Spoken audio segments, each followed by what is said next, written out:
रुचि त्रिवेदी जी, राधा वल्लभ महाराज जी आपके चरणों में कोटि कोटि प्रणाम। गुरुदेव, ऐसा क्या करें कि मेरा ये जन्म अंतिम जन्म हो? भगवान के आश्रित हो जाओ, नाम जप करो। दो बातें, बिना पैसा का काम है। भगवान के अंदर से आश्रित हो जाओ और नाम जप करो। इस जन्म में निश्चित भगवत प्राप्ति। अकाट्य विनिश्चितम बदामिते नान्यथा वचांस में हरिम भजन्ते नरा भवसागर तरंति ते। खूब नाम जप करो और अंदर से भगवान के आश्रित हो जाओ। 1 रुपया नहीं लगा, भगवत प्राप्ति हो गई। किसका प्रश्न है? अंदर से भगवान के आश्रित हो जाओ, नाम जप करो, बिल्कुल सरल भाषा में। और जो कर्तव्य कर्म कर रहे हो भगवान को समर्पित कर दो। बार बार शास्त्रों में वही बात आती है। अगर आज सत्संग जो सुना हो, भगवान पृथु जी अपनी प्रजा को समझा रहे हैं, शनकादि जी महाराज पृथु को उपदेश कर रहे हैं। सर्वलोक महेश्वर भगवान श्री हरि का निरंतर भजन, किसी की निंदा न करना, सहज में भगवत प्राप्ति हो जाएगी। जो भगवान की चर्चा सुनते हैं, आज सुना कि एक है कि यज्ञ में हवन करता है और एक है कि भक्तों के मुख में डालता है, संतों को पवाता है। तो भगवान कहते हैं मैं संतों के मुख से, जो भक्तों के मुख से पाता हूं, मैं बहुत प्रसन्न हो जाता हूं। तो अगर हम बन जाए हमसे, वही हम कह रहे हैं कि 4 रोटी में से 1 रोटी संत को पवा दिया। गृहस्थ में है, भगवान का नाम जप कर रहे, अपने परिवार का पोषण कर रहे हैं, भगवान उसी में प्रसन्न हो गए।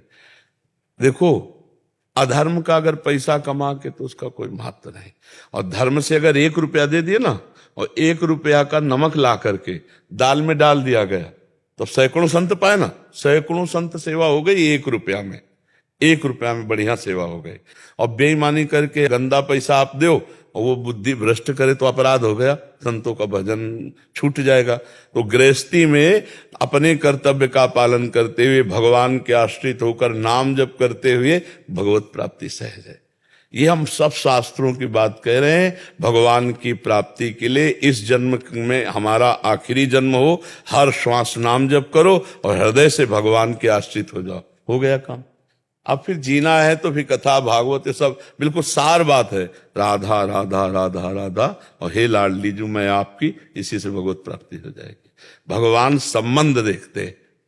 एक जगन्नाथ जी के सेवक थे जो अंग सेवी, अब वो गलत संग से वैश्यागामी हो गए, वैश्या का संसर्ग करने लगे। तो आपस में सब जितने पार्षद थे सब एकत्रित हुए और उनको बुलाया और कहा या तो जगन्नाथ जी को पकड़ो, वैश्या छोड़ो, और या जगन्नाथ जी को छोड़ो, वैश्या के पास जाओ।